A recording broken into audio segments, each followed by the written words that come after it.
and the next group is really sort of my peeps, if you like. If it's the spiritual awakened people. Yeah. They often lovely souls, but often a little flimsy in the body, and often can be very spooked by the dark side of things, and because there's another aspect to all of this training from that point of view, which with this mind, body, spirit, it's all about getting into a neutral state. Because once you're in a neutral state, you can make better decisions. You're in a much better place, and you can connect with your higher self and so forth. We've all heard this many times, but I know I do mention it in a minute, but this isn't actually what I meant to say here. I wanted to really talk about this other facet when you bring in the spirit. I was thinking it in terms of spiritually awakened people from a warrior point of view, that you need to know how to protect yourself. If you're going to connect with spirit, you need to do it in a safe environment. You need to do it that you know what you're attracting and what you can keep out and what you can clear. Because this stuff is very real. It's very real, I'm afraid. It is. Us awakened people, we're more aware of the dark side of things. From the satanic agenda through to negative AI, negative alien activity or influence. So you need to know how to protect yourself. We are spiritual warriors, and that's the knowledge really in the spiritual part of the module that I'm mainly referring to you to with my own personal experience has been with someone very special called Star Shaman, Oshara Star Shaman. Okay, and you'll find details about her on my site if you want to look any more into the spirituality side of things. She's helped a lot of people. Let's just carry on.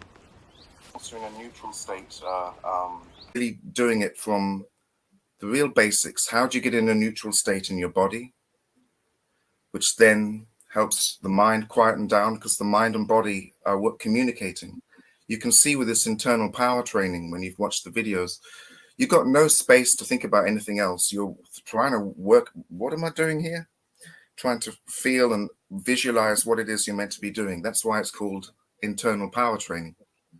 Well, that's why I find playing a game of tennis or cooking a meal, like that's my meditation, because you don't think about anything else. You just, you're either focused on the ball or it's the highest level of meditation. I personally have never been good at thinking of a blank screen.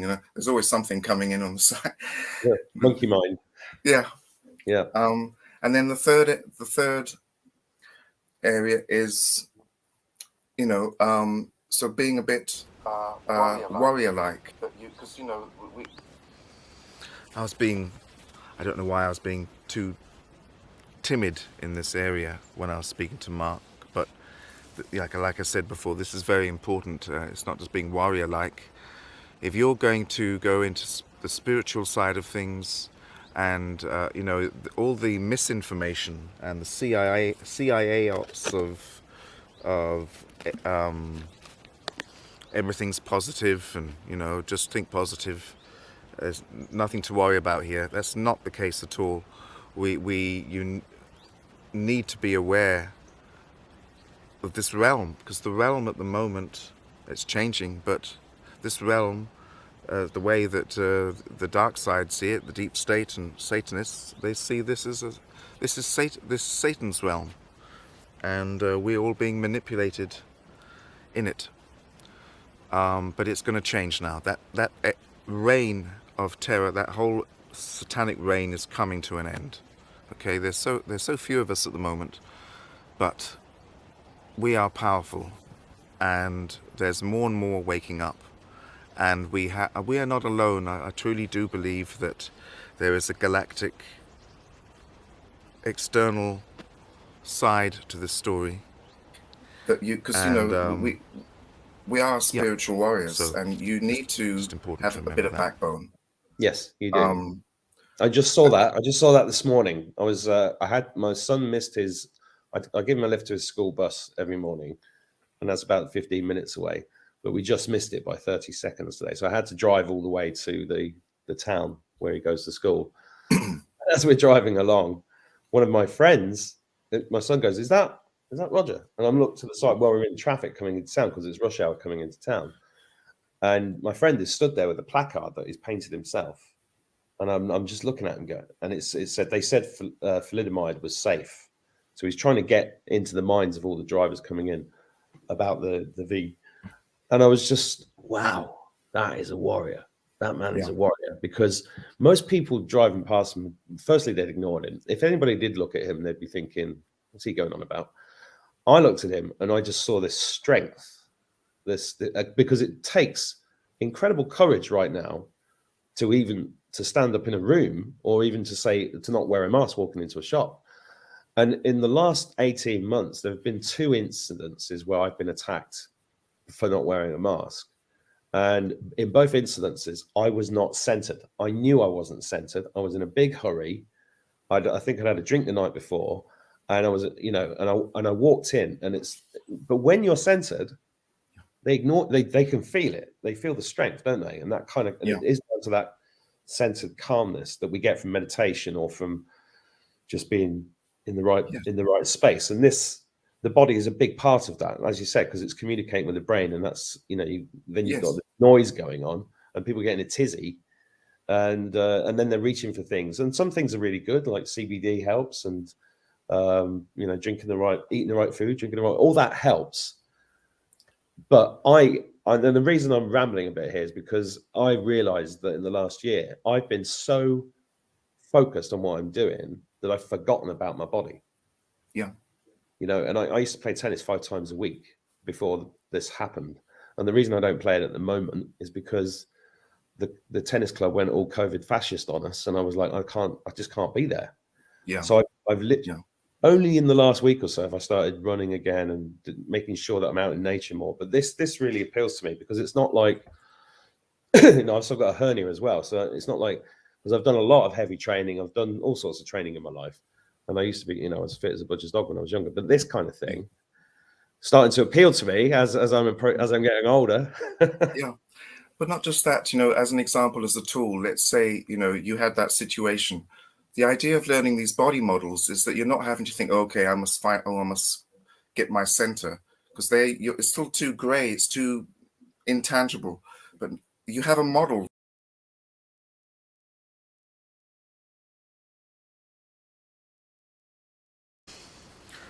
I have some videos on that. I'll put them on my channel as well.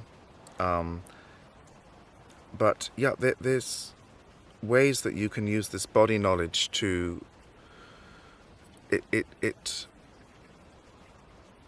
gives off your aura, how you carry yourself. And even if you are a little bit in fear, or when you go into these body models and you walk, the way you come over is like, nearly to be left alone or unnoticed. And it's some magic that can happen with these body models, and it's a very useful tool to turn to.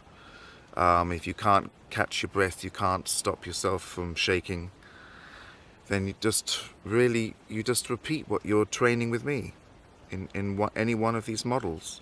And I exaggerated a bit there.